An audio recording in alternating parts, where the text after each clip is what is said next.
आज हम जो है एंटी एंजाइनल ड्रग पढ़ने वाले हैं। तो एंटी एंजाइनल ड्रग को समझने के लिए पहले आपको एंजाइना का पता होना चाहिए। तो एंजाइना में ऐसा होता है कि जब हमारे पास हार्ट में ऑक्सीजन की जो सप्लाई हो रही होती है, मतलब जो ब्लड आ रहा होता है हार्ट के पास, उसमें जो ऑक्सीजन आ रही होती है वो, और ऑक्सीजन जितनी चाहिए होती है हार्ट को, उसमें क्या हो जाता है, इम्बैलेंस हो जाता है। मतलब ऑक्सीजन ज़्यादा चाहिए होती है पर मिल रही कम होती है। अब क्यों मिल रही कम होती है? क्योंकि उसके दो रीज़न हो सकते हैं। या तो ऑब्स्ट्रक्शन हो, से आर्टरीज या वेन्स में ऑब्स्ट्रक्शन हो, जिसकी वजह से जो है ना कोरोनरी आर्टरी में ब्लड कम आ रहा हो, ऑब्स्ट्रक्शन, जैसे कि कोलेस्ट्रॉल हो या एथेरोस्क्लेरोटिक लीजन हो, सही है, ऑब्स्ट्रक्शन हो। या तो वेजोस्पाज्म हो जाए, मतलब वेजो कंस्ट्रिक्शन हो जाए, जिसकी वजह से क्या है, ऑक्सीजन कम जा रही हो या ब्लड कम जा रहा हो, तो उसकी वजह से क्या होगा, इम्बैलेंस क्रिएट होगा ऑक्सीजन सप्लाई और डिमांड में। सही है, डिमांड ज़्यादा हो जाएगी, सप्लाई कम हो रही है, तो उसकी वजह से इस्कीमिया होगा। तो इस्कीमिया होगा तो फिर क्या होगा, ज़ाहिर सी बात है, हार्ट कंट्रैक्ट कर रहा है, वर्क कर रहा है, तो इस्कीमिक होगा। वैसे ही उसको ऑक्सीजन नहीं मिल रही तो फिर वो ज़्यादा कंट्रैक्ट करेगा, तो फिर क्या होगा, उसमें पेन अराइज़ होगा। पेन अराइज़ होगा तो वही पेन जो है एंजाइना होता है। सही है।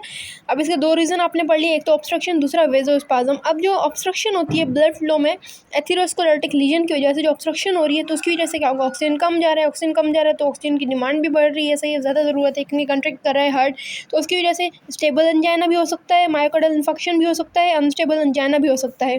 तो एंजाइना पेक्टोरियलिस क्या होता है? पेक्टोरिस मतलब कि जो पेन होता है ना, जो हार्ट में पेन होता है, चेस्ट में, आर्म में, जॉ में, बैक में, ये सारा जो पेन होता है वो कौन सा होता है? सडन सीवियर पेन होता है, क्रशिंग टाइप ऑफ पेन होता है। सही, जो चेस्ट पेन होता है और वो रेडिएट कर रहा होता है आर्म, नेक, जॉ, बैक में। सही, वही एंजाइना पेक्टोरिस होता है। इसके दो रीज़न मैंने बता दिया, ऑब्स्ट्रक्शन और वेजोस्पाज्म। अब इसके टाइप्स ऑफ एंजाइना कौन कौन से? अब इसके तीन टाइप होते हैं, एक होता है स्टेबल, दूसरा होता है अनस्टेबल और दूसरा होता है प्रिंजमेटल। स्टेबल, अनस्टेबल और प्रिंजमेटल। अब पहले स्टेबल पढ़ते हैं। स्टेबल का मतलब है एफर्ट इंड्यूस्ड या क्लासिक या टिपिकल एंजाइना। ये टिपिकल एंजाइना होता है।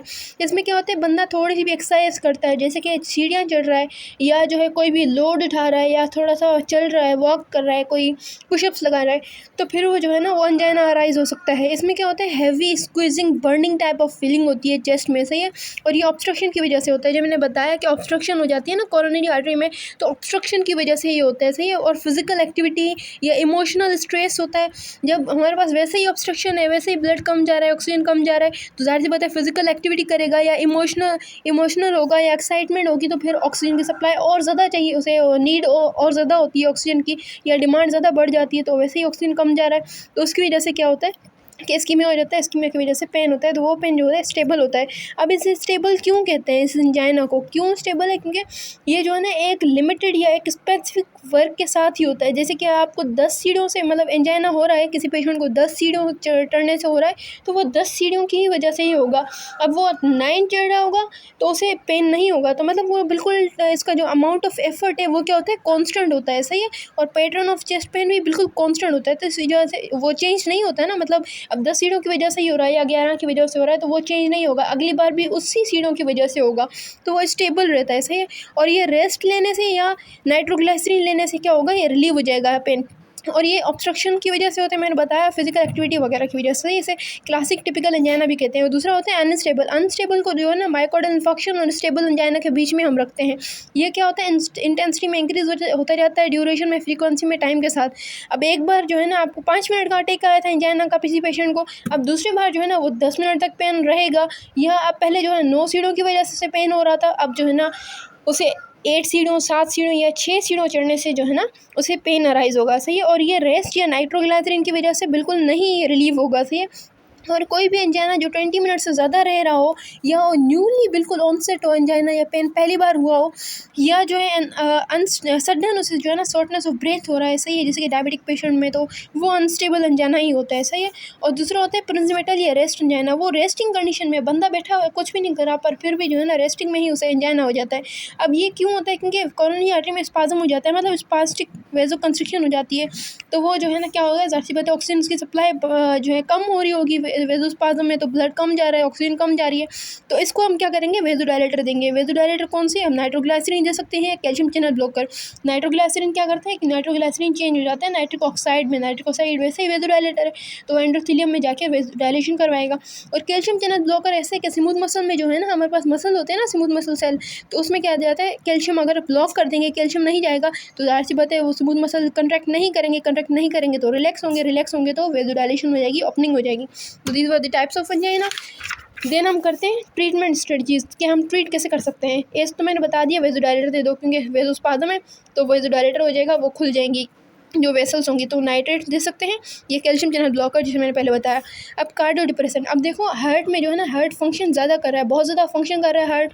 एक तो उसके पास जो है ना ऑक्सीजन भी कम जा रही है और दूसरा वर्क भी ज़्यादा कर रहा है, तो ज़ाहिर सी बात है उसे ऑक्सीजन ज़्यादा चाहिए होगी, तो हम क्या करेंगे, हार्ट का वर्क ही कम कर देंगे, हार्ट को कंट्रैक्ट कम करवाएंगे। तो हमारे पास जो बीटा जो रिसेप्टर्स होते हैं या बीटा एगोनिस्ट होते हैं या ड्रग्स होते हैं बीटा वाले, तो वो जो है क्या करवाते हैं, हार्ट को फंक्शन ज़्यादा करवाते हैं, क्योंकि बीटा 1 होते हैं ना हार्ट के पास, तो ज़्यादा वो होंगे तो हार्ट ज़्यादा फंक्शन करेगा। तो हम क्या करेंगे, बीटा ब्लॉकर्स दे देंगे ताकि हार्ट का फंक्शन थोड़ा सा कम हो तो फिर ऑक्सीजन की डिमांड भी कम होगी, ऑक्सीजन की जो सप्लाई होगी उसके साथ जो है ना हार्ट काम कर जाएगा, सही है।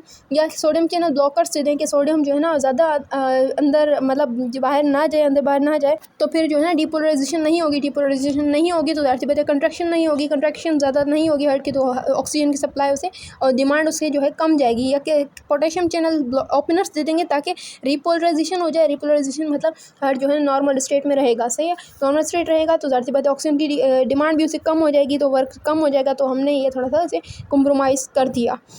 और पहला तो हम नाइट्रेट्स पढ़ते हैं। नाइट्रेट्स क्या होते हैं, वेज़ोडाइलेटर होते हैं, आर्टरीज़ के भी और वेंस के भी, मतलब आर्टरीज़ में भी डायलेशन करवाएंगे और वेंस में भी डायलेशन करवाएंगे, सही है। तो फिर क्या होगा, ऑक्सीजन जो है ज़्यादा बढ़ जाएगा या ब्लड सप्लाई बढ़ जाएगा। अब ऑक्सीजन सप्लाई ज़्यादा बढ़ रहा है, अब इसका मैकेनिज्म ऑफ एक्शन मतलब कैसा होता है नाइट्रेट्स का, तो नाइट्रेट जो है ना वो नाइट्राइट्स में कन्वर्ट होते हैं और नाइट्राइट्स जो है ना नाइट्रिक ऑक्साइड में कन्वर्ट होते हैं। नाइट्रिक ऑक्साइड हमें पता है वो जो डायलेटर्स होते हैं, तो वो क्या करते हैं, CGMP की लेवल बढ़ा देते हैं। CGMP की लेवल बढ़ा देंगे तो मायोसिन लाइट चेन जो होते हैं ना, लाइट चेन जो हमने मसल वाले चैप्टर में फर्स्ट ईयर में पढ़ा होगा, तो उसमें जो होते हैं मायोसिन लाइट चेन होते हैं, तो उसकी डीफॉस्फोराइलेशन हो जाएगी, तो रिलैक्सेशन हो जाएगी, मसल में रिलैक्सेशन होगी तो वेज़ोडाइलेशन हो जाएगी, ओपनिंग हो जाएगी। तो this was the mechanism of action of nitrates. और दूसरा होते हैं ऑक्सीजन की डिमांड कैसे हम डिक्रीज़ करेंगे। एक तो हमने ऑक्सीजन की सप्लाई बढ़ा दी कि वेज़ोडाइलेशन कर दी, अब डिमांड कैसे डिक्रीज़ कर सकते हैं।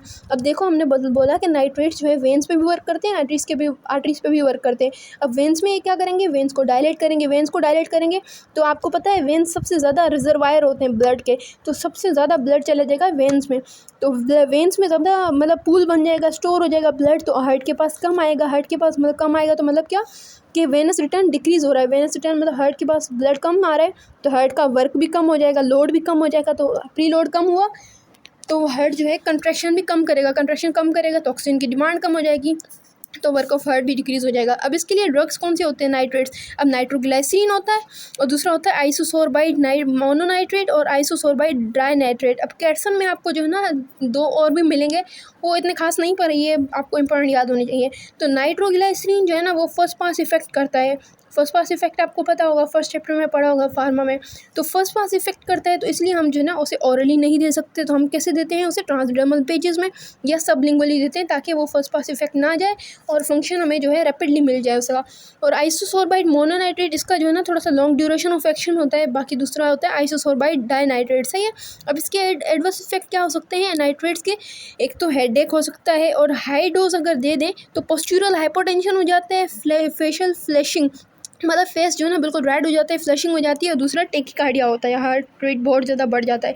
अब इसमें बुक में एक पॉइंट था कि फॉस्फोडाइस्ट्रेज 5 इनहिबिटर्स हम इसमें जो है ना कंट्रा इंडिकेटेड होते हैं। क्यों कंट्रा इंडिकेटेड होते हैं, क्योंकि ये बहुत अगर इनकी कम्बिनेशन हो जाए नाइट्रेट के साथ, तो ये क्या करेंगे, बहुत ज़्यादा हाइपोटेंशन करवाएंगे, तो ब्लड प्रेशर बहुत ज़्यादा लो हो जाएगा, ब्लड बहुत ज़्यादा कम जाएगा, हार्ट के पास कम जाएगा, तो ज़ाहिर सी बात है बंदे की डेथ हो सकती है, तो उस वजह से।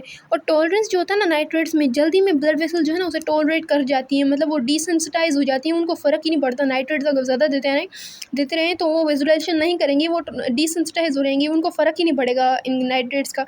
तो हम क्या करते हैं, थोड़ा सा टाइम को स्पेस देते हैं, मतलब फ्री इंटरवल भी देते हैं। नाइट्रेट्स थोड़े 12 घंटे के लिए देंगे तो 12 घंटे के लिए फ्री इंटरवल, मतलब 12 घंटे के लिए नहीं देंगे, तो उस हिसाब से जो है ना वो टॉलरेशन थोड़ी सी कम हो जाएगी। So this was the end of the.